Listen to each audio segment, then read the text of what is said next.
അമ്മ മനസ്സ് ജയിച്ചു. മകന് വേണ്ടി അമ്മ ശോഭ ഇടപെട്ടു. വിജയും സംഗീതയും ഒന്നിക്കുന്നു. പിറന്നാൾ ദിനത്തിൽ ആ പ്രഖ്യാപനം.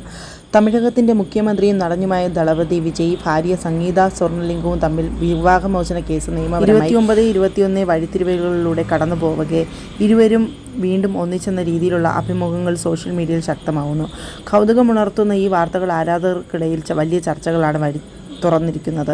നിലവിൽ പുറത്തുവരുന്ന തമിഴ് മാധ്യമ റിപ്പോർട്ടുകൾ പ്രകാരം ഈ ഒത്തുതീർപ്പിന് പിന്നിൽ കുടുംബാംഗങ്ങളുടെ ശക്തമായ ഇടപെടലുണ്ടെന്നാണ് സൂചന. കഴിഞ്ഞ കുറച്ച് ദിവസങ്ങളായി സോഷ്യൽ മീഡിയയിൽ ആരാധകരെ ഏറെ സങ്കടപ്പെടുത്തുന്നൊരു വാർത്തയായിരുന്നു വിജയുടെയും സംഗീതയുടെയും വിവാഹമോചന വാർത്ത. എന്നാൽ ഇപ്പോൾ തമിഴ് മാധ്യമങ്ങളിൽ നിന്നും പുറത്തു വരുന്ന പുതിയ വാർത്ത ആരാധകരെ ആവേശത്തിലാഴ്ത്തുകയാണ്.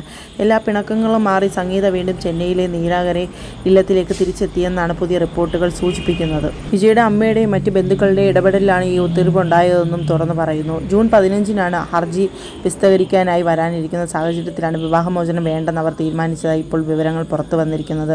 തൻ്റെ മകനെ മരുമകളായി ഒന്നിപ്പിക്കുന്നതിനായി വിജയുടെ അമ്മ ശോഭ ചന്ദ്രശേഖർ ആദ്യം ശ്രമങ്ങൾ നടത്തിയതായി ആണ് വിവരങ്ങൾ സൂചിപ്പിക്കുന്നത്. ഇതിനു പിന്നാലെ അടുത്ത ബന്ധുക്കളും സുഹൃത്തുക്കളും ചിലരും വിജയോടും സംഗീതയോടും സംസാരിക്കുകയും പിരിഞ്ഞു ജീവിച്ചു മതി, ഇനി മുതൽ ഒരുമിച്ച് ജീവിക്കൂ എന്ന് ഉപദേശിച്ചതായും പുറത്തു പറയുന്നുണ്ട്. ഇതിനെ തുടർന്ന് ലണ്ടനിൽ നിന്ന് പുറപ്പെട്ട് വന്ന സംഗീത വിജയോടൊപ്പം ഒരേ വീട്ടിൽ എന്ന വാർത്തയും ഇപ്പോൾ ഉണ്ട്.